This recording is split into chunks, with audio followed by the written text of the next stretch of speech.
Okay, up next, you're in for a treat. It is our longest running monthly Fearless show with your wonderful host, Ryan. Please welcome Fearless Lab. What's up, nerds? Thank you so much for being here, and welcome to Fearless Lab. Thank you. If you were not sure or you've never heard of this before, Fearless Lab is indeed our longest running monthly occurring show. Yes, it's been around for a long time. And what it is, think lab, think experiment. It's experimental comedy. So you might see stand-up, you might see skits, you might see improv, you might see music. We've had puppets, we've had sideshow, we've had noise making, and all kinds of things. Yeah, noise making. One time I saw people stand on a stage and like press buttons on a thing that made weird techno noises, and one of them fed the other an apple. And I'm not sure to this day why. But that's Lab. Tonight we've got a wonderful 5 performers who are going to do something for you. We have no idea because it's an experiment. The idea is that it's trying something new, or maybe they're trying comedy for the first time. So without further ado, if they're around, because I haven't seen them, please welcome to the stage Tom St. Tom St. There you are! Yay! I wanted to stick around for Shannon Paul, so I figured I'll just stay here. Hello! I usually start by asking how everybody is, because I'm talking about customer service, and I'm operating under the phrase, ask not what your CSR can do for you, ask what you can do for your CSR. Yes. So tonight, I'm going to ask you to ask me, how am I? Tom, how are you? Thank you for asking. I'm great. I didn't have to go to work today. No, for real. I do like being in a call center. So that may surprise people. Call centers are usually places where your hope and dignity goes to die. Yeah. So, yeah, exactly. But it's predictable. It's like being an actor. You have a script, or you have like a general flow of how things should go, and they're usually very smooth. Your calls are over in about 2 or 3 minutes. It's fine. But there are some times when things don't go very smoothly, and I'm going to tell you about a couple of those times today. So the first was an incident that happened about a week ago. This was a woman, and usually the ones that go off the rails are the ones where they start irritating, where you're already irritated with something, are the ones that go the worst. No brainer. But this woman was just, there's a script. Like I said, there's a script I have to follow. So usually I have to ask their name, and I have to ask what the name of the company they work for, and I have to ask their position. And this woman was talking over me. She was trying to just like rush me to like just answer the question without getting the verification. I'm like, no, I do things by the book. The rules are important. The society would fall apart without the rules, so please can you tell me your name or get off the call? But she was having none of that, but I did in fact get her to do everything. I told her something she didn't like. Now I hate delivering bad news. It's the worst part of my job, but I do try to do it gently. And so I try to be like, well, I'm so sorry. I didn't want to have to tell you this, but this is a thing that you don't want to hear. And she obviously was not happy about that. She went off on a whole rant, and I tend to just step back because they'll usually just tire themselves out. Yeah, this didn't happen this time. What she said was, oh, I know it's not your fault. I'm a very kind person. I'm sorry, were you? Because I have about 5 minutes of recorded evidence to the contrary there, ma'am. And she must have realized I don't believe her. She must have been telepathic or something, because she starts telling me how she feeds the hungry. She works at soup kitchens after work. She's given blankets and clothes from her own very affluent home, I might add, to the homeless. And she's like, of course she has to point out she's affluent. Like, as if that makes it any better. Like, ma'am, I'm not simping for you just because you worked at a soup kitchen once. Especially when you spent the last 5 minutes yelling at me about something I can't control. Like, good for you, I guess, but I'm not impressed. The other weird thing that people get mad about is, so I talk to a lot of small business owners, a lot of like one person operations sort of thing. And people who name their companies after themselves get so pissy when you ask them their name. They almost like draw themselves up over the phone and like a celebrity who they expect to be recognized everywhere. They go, "Do you know who I am?" And I have to go, "No, sir. You're no different than any of the last 50 guys I've talked to like this. What is your name, please?" I'm not close personal friends with them. I don't understand why, I don't understand why they think I should recognize them. I'm just like, you could be, like, okay, fine, let's take an example. So, like, I have the John Doe Company, and John Doe himself calls in. And I say, what's the name of the company? He's like, John Doe Company. Okay, what's your first and last name? John Doe, obviously. You could have been Simon the Intern. I don't know. Just leave me alone. And I should say that not all of my calls are like this. I'll end with the one wholesome interaction I had last week. I know there's so few of them.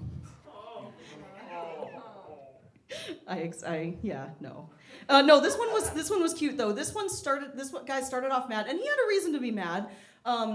The bills he was getting were not formatted right for him to be able to pay, so they were behind. That's a reasonable thing to be mad about.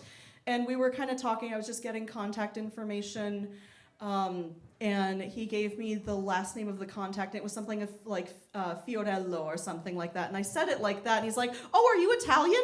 I'm like, "No, but I learned a little Italian." He's like, "Oh, that's," and we had a little conversation about like how Italian and Spanish are similar. It was just, and the end of the call, which usually just warms my sad little dead customer service representative heart, is when he was like, "Thank you so much for helping me.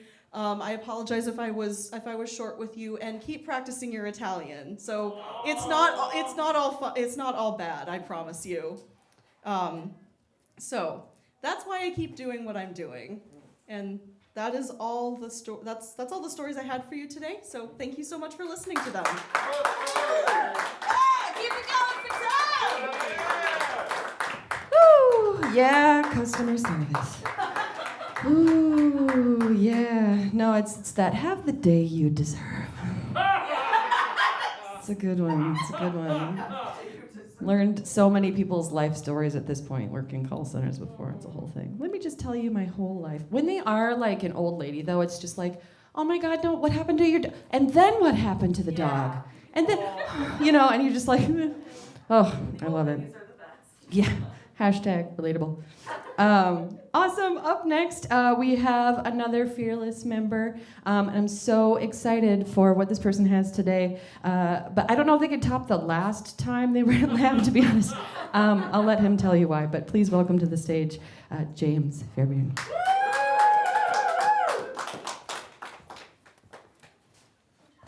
Yeah, the round that I always had chambered in my first call center job was, if anybody ever just really got under my skin. I was working for a fruit-themed technology company. That if somebody just like really dug in there more than right, yeah, it was a Pac-Man firm. If anybody just really dug in there and got in under my nails, I would tell them, the parting shot would be, "Have an apple day." It's not going to make them feel better, but sure is going to make me feel a lot better. No, but I'm lucky to have the day job that I have right now. I hate interviewing. I hate it. Because interview questions are the worst. They're either asking you to brag about yourself. If you're a performer, you have imposter syndrome. Face it. And that's the worst. Except for asking you to defend your collegiate and career choices, which, again, performer, also gonna be bad. I don't know, I dropped out on that college and the next one. I was drunk, yeah. I'll be sober mostly for this, yeah. So the other thing that I hate about them is you can't really prepare for them. It's like an interview session that is an improv set that you can lose. Right, and And it's also an improv set that will determine the grade of ramen you're going to be enjoying for the next few weeks. Like whether it has an egg and meat in it or not. Sorry, vegetarians, tofu. You can always gauge an interview question, but there are some of them that I absolutely hate, and I have made myself a promise.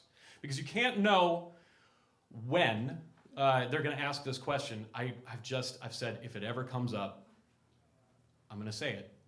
And the story behind this is that I was interviewing for that fruit-themed company, and I had breezed through the tech exam. It's a written exam, and they ask you to click on different parts of a computer, which can be hard for some people. But I'm interviewing for tech support, and because that's my fallback job, right? That's the one that I do accidentally. Yeah, when one of your friends is like, I can't click on this thing, and then that part of your brain clicks on, right? You Hulk, you wouldn't like me when I'm technically proficient. So I'm interviewing, and I've breezed through the tech exam, and I'm now in the one-on-one soft skills interview with someone who's dressed like Mr. Rogers, but he's got little, very German wire rim spectacles. Might have been a pince nez, I don't know. But he asks me a fatal question, and that is, please tell me about a time that you met or exceeded personal or professional goals. Which is a hard question to answer if you're normal. So it was an easy question for me, because my brain immediately flashed to my prior job, which was as a scare actor for a seasonal haunt. It was my job to scare people, and I was damn good at my job, right? Because everybody starts in that thing where, you jump out at people, rah, right? You make werewolf noises, which makes people more horny than scared, honestly. So I stopped doing that except on special occasions. And then I developed a tactic, which was I had an absolutely dark little room, right? With the entrance on one side, exit on the other side. And I would wait for people to get in there, and then my costume had lights for eyes, and the eyes would light up, and I would make a noise like an antelope drowning and being disemboweled with a Roomba. It was kind of like a... Right? People hate that. They did not like that. I scared one of my co-workers like that. He just patted me on the back. He's like, oh my God, oh, you're doing such a good job. Yeah, I couldn't tell it was him. And it is my job to scare people. And I got better at the timing of it, which was people would walk into a dark, scary area. It's a haunt. They know that something is going to jump out at them. So they steel themselves when they go in. And they ball up their little fists and they're ready for a fight. And then and they're ready to scream, and they get to the other end, and then nothing happens, so they breathe a sigh of relief, and that's when you get them. Because you have to breathe in to scream, and that confuses your body. And in that moment of panic, they just shut down. I've seen parents throw their kids at me. Go! I can make more! Yeah, so I'm telling the interviewer this, all of that. And I go on to say it is my job was to scare people, but it is a point of personal and professional pride if you get visual confirmation. Not only have I met that goal, but I have solidly exceeded it multiple times. And he could have said things like, that's not an appropriate thing for a professional atmosphere. Why would you say that? Or he could say, that's not really relevant. But what he said was nothing. Just stared over his glasses at me. And all of my normal friends and a couple of my abnormal friends would have said, well, that's when I would stand up, thank the person for their time, and ask if they wanted me to see myself out or wait for security. Me, being who I am, I just stared back. For probably 20, 30 days. Just right into the headlights. And eventually he said, "What can you bring to this company?" And I said, "Oh, well, I have a passion for customer service. Ask any of my extensive reference list. We just moved on with the interview, right? In customer service jobs, if you're a waitress, if you that's the gender neutral term. If you are answering calls, whatever it is, you're gonna say something stupid. You're gonna find yourself 75% through a story about your friend's pet prairie dog learning to masturbate, and you're gonna go, these kids aren't even paying attention, right? Let me refill those drinks. Not milk? Okay. And I would, and then you just do that thing where you're like, but I digress. And you just push the eject lever, gone, right. So I did that in that interview, and that's a valuable customer service skill, and they must have agreed because they hired me. After I described in an interview in detail making people poop themselves. They did not hire my friend who went with me, equally technologically proficient. His only sin was wearing his best shirt, which has a tuxedo printed on it. He did not get hired, and I got that job? What? So, yeah, that question is not the question that I've made a promise to myself about. The promise that I've made myself is that I will tell that story if they ever ask me the very normal interview question, tell us about a time that you made a mistake and recovered from it. Because if they can't appreciate an answer like that, that's not a place that's gonna want me anyway. They won't be able to appreciate the specific talents that I can bring to this company. Thank you very much.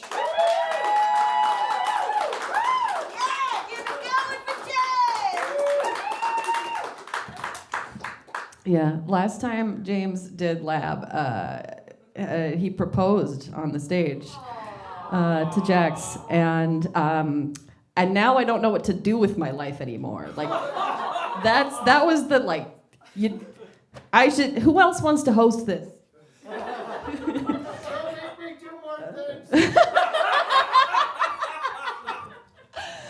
No promises. So, it's funny, James. Are we fighting still? No. Over here. You gotta. No, you're right. 3 o'clock. I'm a musician. I don't know. Oh shit! Well, considering you're my ex's best friend, no. But I do love you. Oh, man. Yeah, that's true. That's like a whole thing. It's not really doesn't tend to be my thing. Yeah, I've written a lot of songs about it. Anyway. So James, actually, it's funny because that same fruit-themed company I've also worked for, and I got the job talking about working at the Renaissance Festival. Same job. Same job. Yeah. Oh my God. Yeah. Does your voice change when you talk to people for customer service? Oh, yeah. You just go over and talking to a person, and be like, "Hi, how can I help you today?" And it's just it's terrifying. It's like something from a horror movie. Anyway. Up next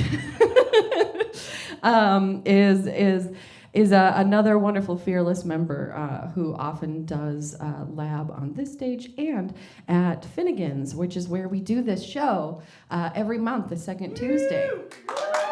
Yeah. Which, that said, if you've ever wanted to do something like this and you're just like, I don't know, lab is the place to do it. We're here to provide a space for people to try something new. That's sort of what the heart of Fearless is trying something new, being fearless. So reach out if you want to do this, and let's get you up on the stage. Okay? Deal? Awesome. Up next, we have this wonderful performer that I was describing. Please welcome to the stage, Eric James.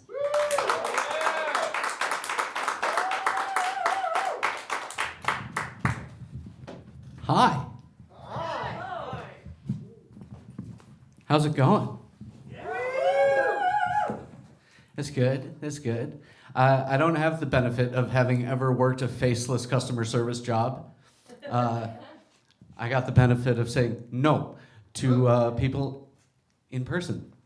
It was wonderful. But I also had to suffer the repercussions of that. I've had many people tell me to fuck off. Well, later that night, yes. A little soft music. Box of tissues. Just me.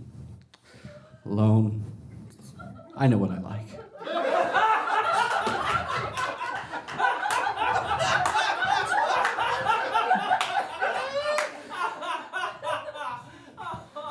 I'm single, you guys. Folks. I tried doing the dating thing. I tried doing the online dating thing. Tinder itself told me to swipe left. OkCupid kept on trying to set me up with my sister. Yeah, it was weird. My sister saw that I had a profile on OkCupid, and she messaged me. And at first, it doesn't tell you who it is that you get a message from. So I look at it. I just see the notification. Ooh, somebody wants some of this. Oh fuck, Megan. Hey, Eric, get out of my swamp.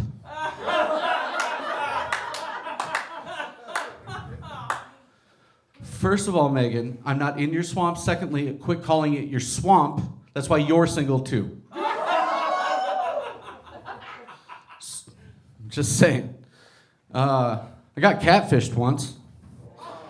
Well, it's kind of fun, actually. So this girl that I met on Craigslist, I know that's a terrible way to start. Surprisingly enough, she's not the one who catfished me.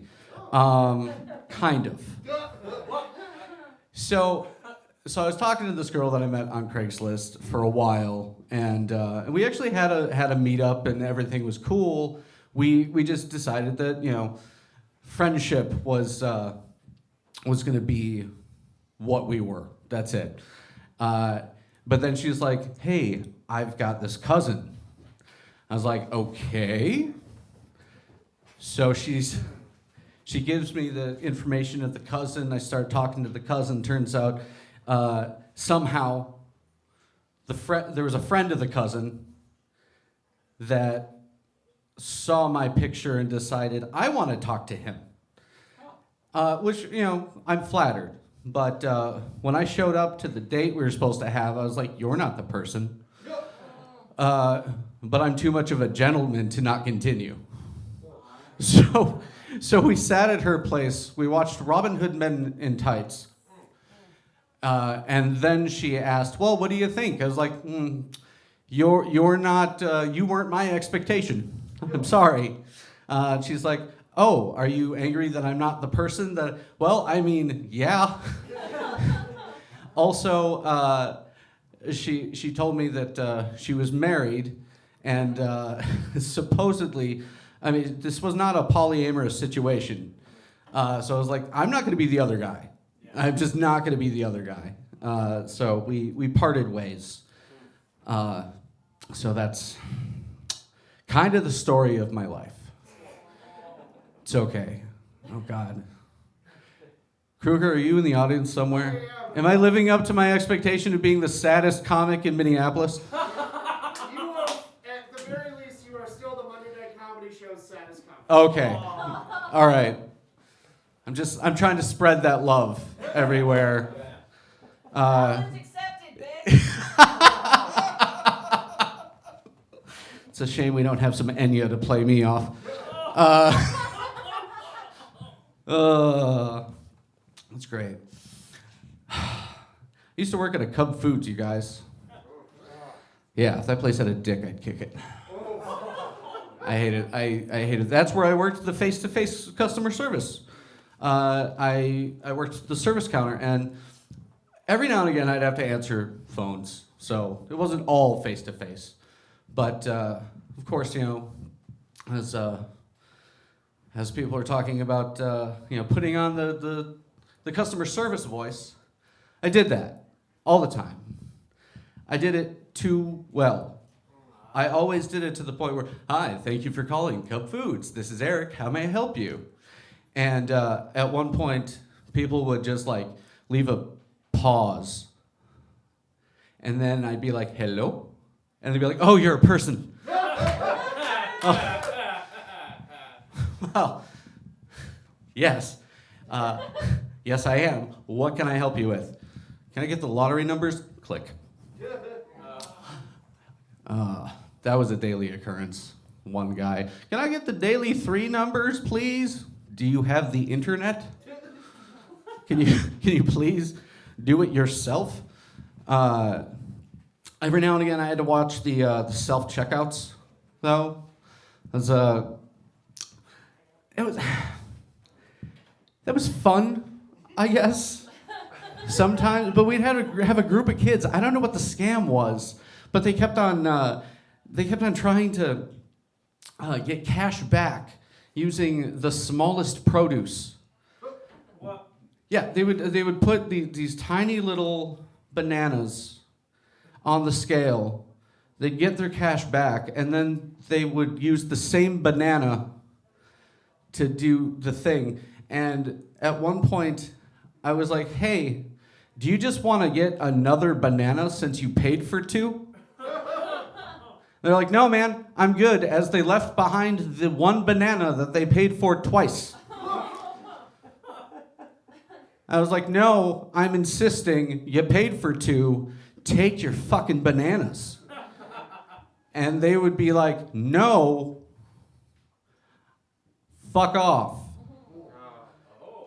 And I'd be like, leave, never come back. And sometimes the security guy would get involved. And the security guy, I would help him sometimes, because it's his job to like find the shoplifters. And this one time we stopped 3 different. This was a whole thing. We had stopped 3 different people with 3 different carts, just filled with paper towels and toilet paper and like laundry detergent. And then they would all 3 of them were coordinated, and so we had to get coordinated. So it was me, the loss prevention guy, a couple of our managers. Like, we were all over the place. It was a sting operation. It was great. And so we stopped these guys at the door, and I don't know what it was about me, but I got singled out. Like, one guy just like, he started like just doing these things, and he pointed at me and was doing the things. I was like, are you doing an interpretive dance? Are you coming to get me in my nightmares? What's going on here? But like the picture of all of the stuff was so good. And to just to throw in a couple of random things, they had a pie and a thing of pineapple. Like, but what are you gonna do with $500 worth of toilet paper and paper towels? And like, I can only imagine the black market for these things. Some guy standing on a corner with a trench coat on the inside, just all the things. Just what? Oh, it's ridiculous, you guys. Ridiculous. So I'm glad that I no longer work there. I now have a job where I don't actually know what I do. Well, I work for, like, I know that it's an electrical supply company. I know I work in a warehouse. I know that I drive a forklift every day.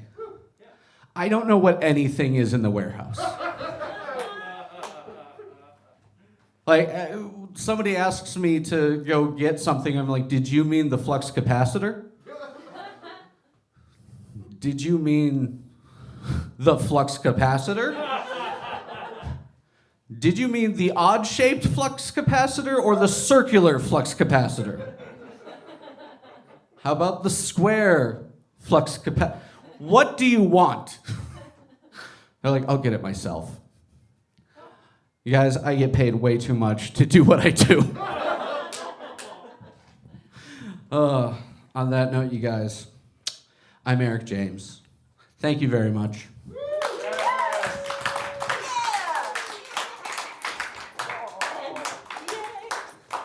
I love watching my friends be funny. Oh, catfishing. You know, I talk a lot, almost too much, about being a lesbian when I'm on stage. And speaking of catfishing, when back when I was playing on the internet in my parents' computer, I had a membership to a website called Club Penguin. And in my defense, I didn't know what I was doing, okay? I just liked to play as the boy penguins so that the girl penguins would want to roleplay flirt with me. And so now it's in my Tinder bio that I've catfished people on Club Penguin, so that's fun. I love that. It's a very specific skill, a very niche thing that only some will understand. And the ones that do, them's my people. I also love the self-checkout. I've robbed things from a store via self-checkout before. And if you're watching this and you're like the police or something, no, I didn't. But I like to think of it more as the like, you know that country song about how the guy built his car one piece at a time from all that, it's like, got it one piece at a time, and it didn't cost me a dime, that, and he like built a car.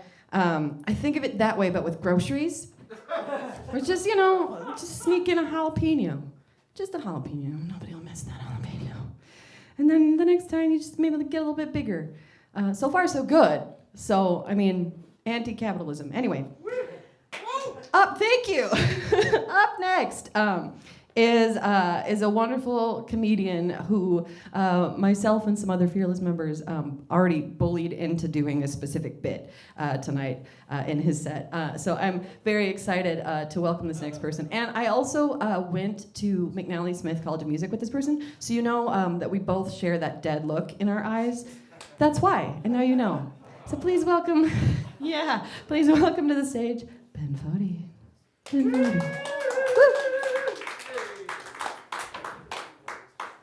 I'm just going to take a minute to set up, and in the meantime, I want everyone to shout out whatever weird collection they have.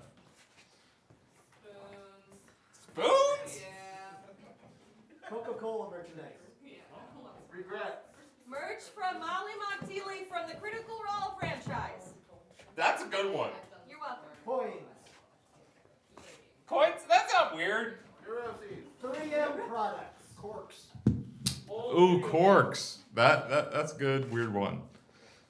I personally collect a bit of backstory. I'm a bouncer.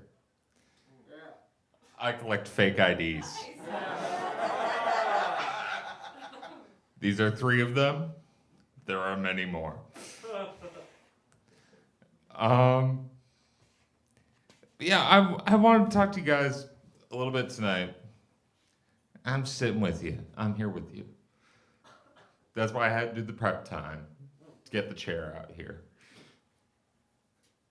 I started climbing recently. Going to a climbing gym 2-4 times a week.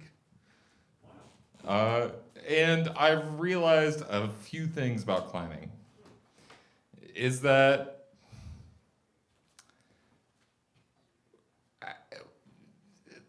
people who want to go do climbing are essentially just people who wanted uppies as a child. And I want uppies.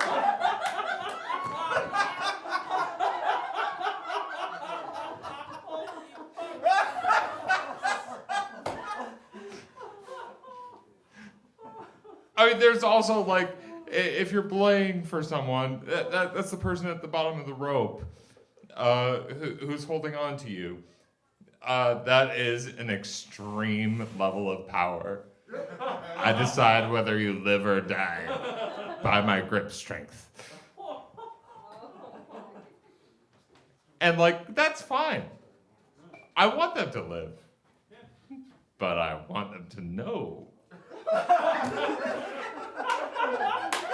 that I have the choice.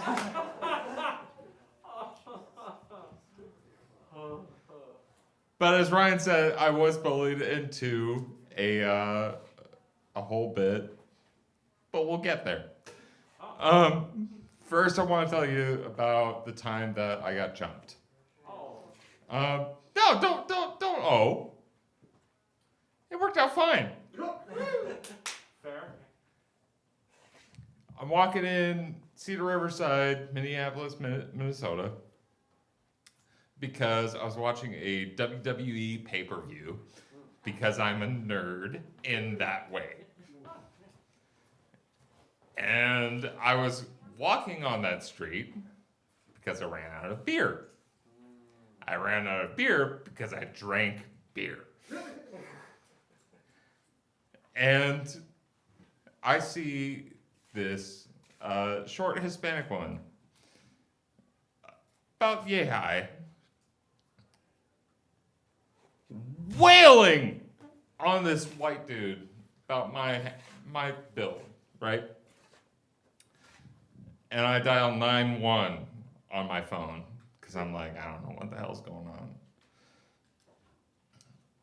Get past them. And she throws him into the bus stop that was right there. She screams at him, "You made us miss our bus!" Seemed a little extreme to me. Now I go to the liquor store, get my beers. So glad I bought cans. Because the dude, as I'm coming my way back, flies out of that same bus stop, punches me dead in the cheek, which did not register. Punches me dead in the jaw, that registered. And he's going at me. And then I was like, I've been watching a lot of wrestling.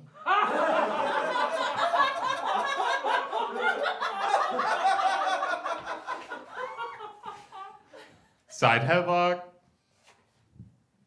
He went down.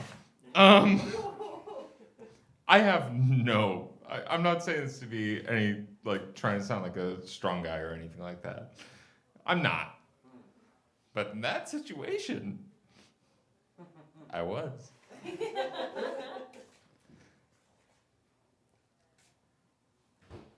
He runs off. And I'm picking up my cans, which again, I'm so glad I bought cans. Because glass would have broken. And the short Hispanic woman says, "I'm so sorry about my boyfriend. He's been drinking a lot." First thought, so have I. Second thought, I did not know that you could drink meth.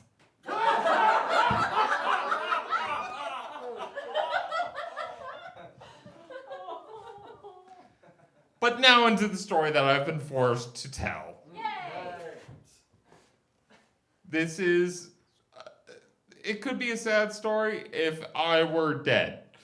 But it is a funny story because I am alive. Back in 2019, actually started in 2018, but I got diagnosed with testicular cancer, which is the most treatable cancer. Honestly, the rate of survival is the same as pneumonia. So it's honestly like, I've had pneumonia like 3 times.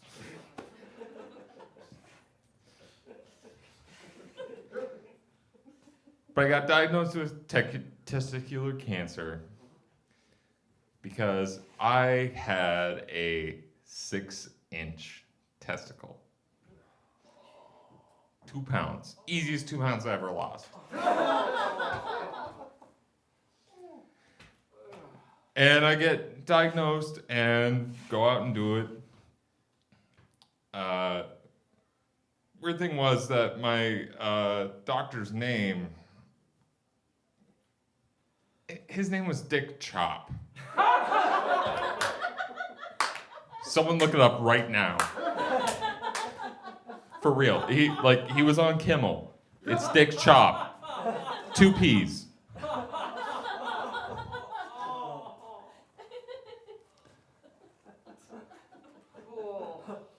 His legal name is Richard. He goes by Dick by choice. He did wonderful work.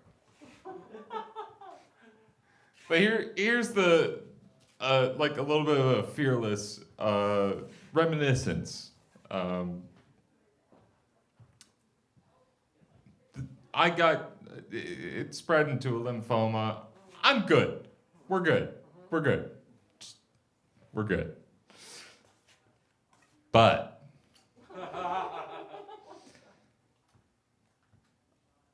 that second round where it turned into a lymphoma, I was scheduled to do Fearless 6 days after my surgery. And I asked my doctor, I was like, hey, do you think I can do that show? And the doctor said, under no circumstances do you do that show. So I did the show. And I cannot explain the level of emotional manipulation that I put into that show. I told that whole story of Dick Chop and getting testicular cancer in the past tense. And I just let my face kind of go down. I was like, and now it's back. And I started talking in the present tense. And that audience was so sad for me. Me knowing that I had the surgery 6 days ago. I was good. And so I fucking just made everyone real sad because I could.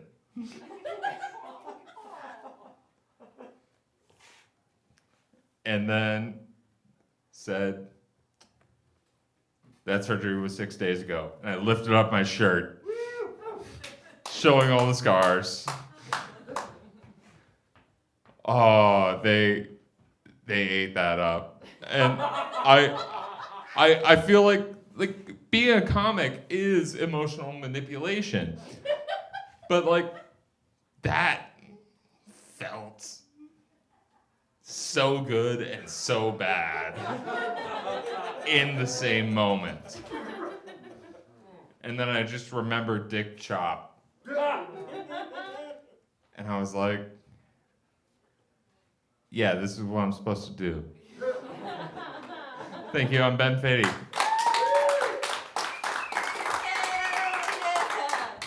Thank you. Yeah, please put that right there. You can help me. I appreciate that. I remember that show very vividly. Yeah. Well, you know, yeah, we all do. Those of us that were there. Yeah, well, you know, lab. You never know what you're gonna see. You might see noise. You might see an engagement. You might see cancer survivors. Awesome. You never know what you're gonna see in lab. Fuck this show. Yeah, I think I feel like we're now competing for like who's the saddest comic awards with all like is that not what was happening? We got like Eric and Ben who are both just like listen. And I'm here for it. I just want to be in the competition too. Like I just want to join that. I'm here for it. Maybe we'll do like a lab themed like it's emo lab and then we can all wear eyeliner together. Yeah. Thank you. Okay, I only needed the one, yeah, and now I'm gonna do it. That's amazing. Also, all of the stuff about climbing, which climbing in the lesbian community is like a thing. It's like, oh, like you're lesbian, you go climbing. And then you talk about all that stuff about like, oh, you know, like uppies and like, oh, I'm holding your life in my hands. Like, this is just BDSM. Like, maybe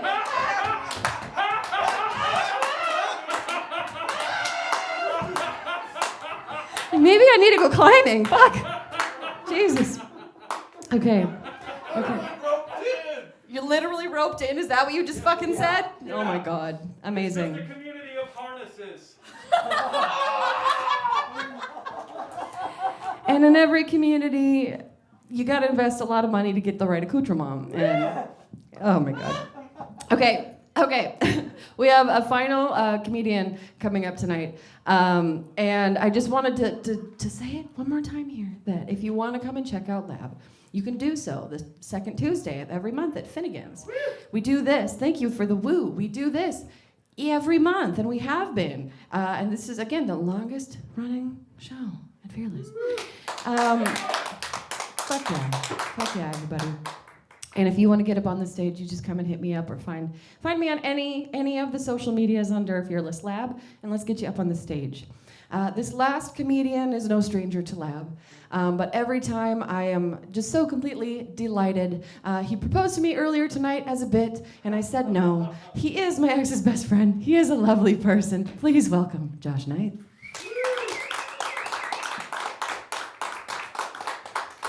Thank you. Whoa. I bought a beer out front based on the label because it was Heckin' Chunker beer, and as a like borderline millennial, I thought that was amazing. It was a very strong beer, and I hardly ever drink anymore. And I love telling people that because they're like, yeah, I don't really drink anymore. And they always go, good for you. Good for you. And I say, yeah, I just smoke a lot of weed. Because it's way easier to just sit on my couch and vape and eat than it is to get hungover. But yeah, so no accolades for that. But I was pondering what I should talk about tonight because I work from home. I don't get out much.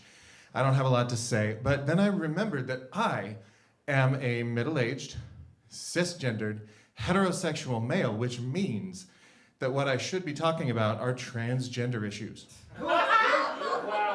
But don't worry, I must apologize to you. I'm not brave enough to come on stage and talk to the smallest minds in the audience and reinforce their prejudices and comfort the comforted and oppress the oppressed so that I can complain that I'm canceled on my next Netflix fucking special. I'm not that edgy, and I'm sorry about that. So instead, I want to talk about something a little less controversial. I want to talk about God's dick. Let me explain. I grew up as a fundamentalist Christian. I got better. Christianity, you know, I have some sympathy for those folks. Christianity has a lot of good shit. Love your neighbor as yourself. Sell all your goods and give it to the poor. Curse a fig tree.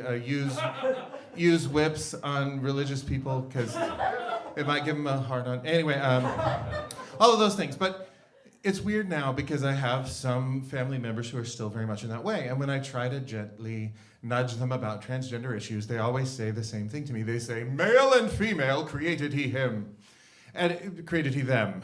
And they always say it that way with the all caps. Male and female created he them.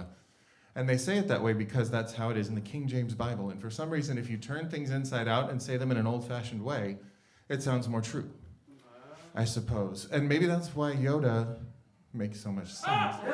Male and female created he them. Mysterious the gender is. But, so they say that, and what they mean is God created two genders, and gender and biology are intrinsically linked to one another, and those two genders just happen to match up with these norms that we have had for maybe the past couple thousand years, but completely ignoring the fact that there are other cultures that have had more different kinds of perceptions of gender, but no, never mind, ours is correct and it's innate. You know, that, anyway, I may be going off on a rant, but what I mean is, they're making that verse do a lot of heavy lifting, right? Male and female created he them. God makes no mistakes. And if he gave you a dick, he intended for you to be a man, they say. And I say, well, hold on. If God makes no mistakes, and she created a trans man, maybe that's what that person was intended to be. And If she created a trans woman, maybe that's what that person is intended to be. And maybe if we're trying to force them into being something we're not, maybe we're the problem. And round about then they go, she? And I say, oh, I'm sorry. Have you seen God's dick? And they say, no. But when God revealed himself to humanity, and I said, oh, so you have seen God's dick. And that's a cheap shot, I know. But when God first spoke to humanity, God said he. And out of respect for God Almighty, we say he. And I said, oh. Because God doesn't have a physical body, right? God is everywhere. God is nowhere. God is in heaven. He's in your heart. He's up your ass. God is everywhere. He couldn't possibly have a physical body, so what is he rocking in the crotch? We don't know.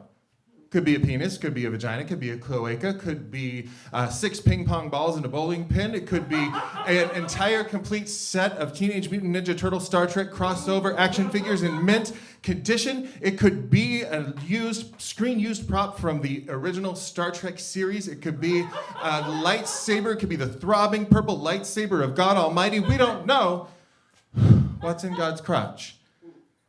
And yet, they say, he chose to reveal himself. Okay, so what you're telling me is God came down from heaven and said, I am God and my pronouns are he, him. And you said, I have no follow-up questions. For fuck's sake. And I say, perhaps if you haven't seen God's dick, then don't be a dick to everybody else and use their fucking pronouns. But, so I also have no segue to my second topic because I'm not a professional comedian. I'm just an enthusiastic amateur. But I wanted to talk about something maybe even more controversial. So I may lose some of you. That's fine. I will get a Netflix special out of it. Fuck corn. And I don't mean like the band, like, no, well, fuck those guys too. But the food stuff, corn, fuck it. Fuck it right in the ear. Sorry, I'm a dad. I say fuck corn because corn used to be a side dish. You maybe find it in the chafing dish at the buffet. You could ignore it. Now it's everywhere. It's in salsa. And I say, no, don't put fucking corn in my salsa, but okay, no salsa. I got some guacamole. They put corn in the guacamole. Like, no, motherfucker, avocados, onions, cilantro, lime. Corn? Fuck off. I ordered ramen at a ramen house. And there was fucking corn in it. Corn just floating in the ramen next to the fish cake, trying to look like it belonged there. And I said, no, fuck corn. I'll tell you why. 1, corn comes out of you the same way that it went in. It looks exactly the same. Who the fuck is this process for? 2, a bunch of corn is called niblets. I don't like that. It doesn't feel good in my mouth. It feels vaguely racist. I don't like niblets. No. 3, it looks like tiny baby teeth. The color of like a smoker's tongue. I don't like it. I don't like it. 3, the texture is like when you pop a pimple, it yields a little and then it bursts. I don't like that. See, now you don't like it either. The flavor is, it tastes like diabetic pea smells. And I can say that because I'm diabetic. That is our culture, corn. Stay the fuck away from it, or life will not be as sweet for you, little corn. But, okay, so there you go, the flavor and the texture and the niblets of it. But whenever I say that, there's always an imaginary combative person who comes at me for the purposes of enabling me to have an imaginary dialogue, and they say, yeah, but corn on the cob, right? It's like, yes, because you know when I hate a food, what makes it better is making it harder to eat.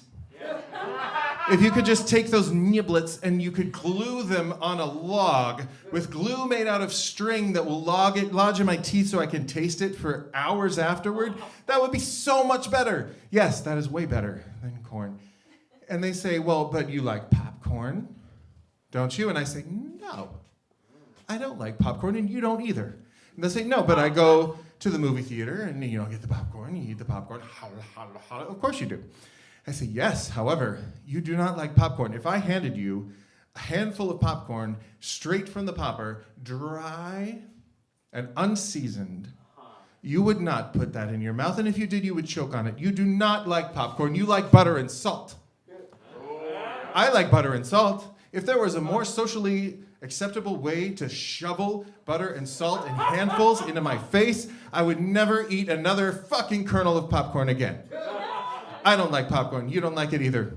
There's no part of corn that is acceptable to me except the jokes that you can make about it. You know, you can say, how much did a pirate pay for corn? Buccaneer, yeah. And if somebody doesn't like your corn jokes, you can say, oh, shucks. I know. And if I were a professional comedian, I would have a better way to end the set. But instead, I will just say, fuck corn. And for God's sake, if somebody tells you what their pronouns are, don't ask to see their dick. Just think of the throbbing purple lightsaber of God Almighty and use what they fucking tell you. Good night.